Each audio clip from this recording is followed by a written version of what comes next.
supremacía constitucional. ¿Y para qué es esta iniciativa? Que, por cierto, tuvieron que, ante tal alud de críticas de las organizaciones de derechos humanos, tuvieron que modificarla, pero solo quitaron su parte más escandalosa, digamos que la parte más explícita del retroceso, pero no la implícita. Habían planteado incluso modificar el artículo 1 para que las convenciones internacionales, los tratados internacionales, ya no pudieran defender los derechos humanos, que, como dice el artículo 1, tienen que ser pro persona, el mayor beneficio para la persona. Ese es el criterio, y además con una lógica de que los tratados internacionales, las convenciones, cuentan como si fueran la propia Constitución. Pues eso lo querían quitar y generó un gran revuelo. Pero ¿qué mantuvieron? ¿No? Mantuvieron el hecho de que lo que decida la mayoría calificada espuria que tienen, y le digo espuria porque es una mayoría calificada que representa al 54% de los mexicanos que fueron a votar. El otro 46% no está representado, y tampoco el 40% que no votó en las elecciones. Pero ese 54% se siente, esa representación siente que pueden hacer y deshacer. Y ponen en la Constitución que todo lo que decidan es inatacable.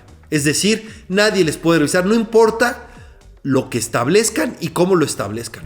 Puede ser que lo establezcan sin quórum, como en esta reforma judicial donde no hay manera de probar que había quórum en el gimnasio donde se fueron, porque no lo aprobaron en la Cámara de Diputados, sino en este gimnasio.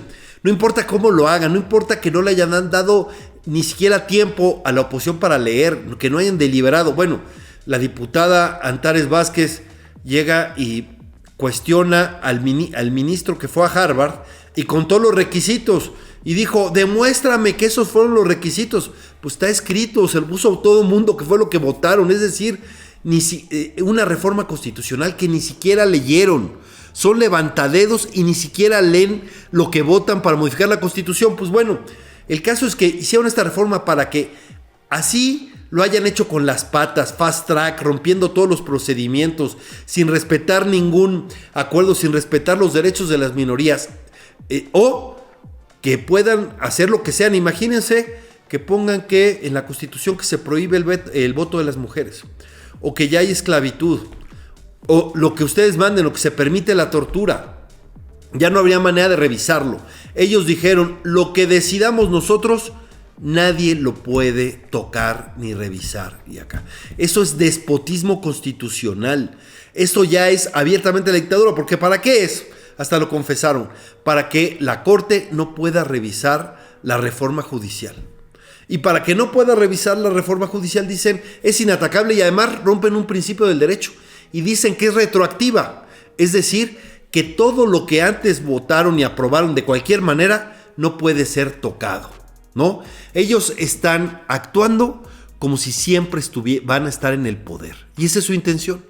Ellos no están pensando que en un futuro otro grupo, otro comunidad va a llegar a tener estas condiciones. Ellos están poniendo estas condiciones de control absoluto, de supremacía, sobre todo porque creen que siempre van a estar en el poder.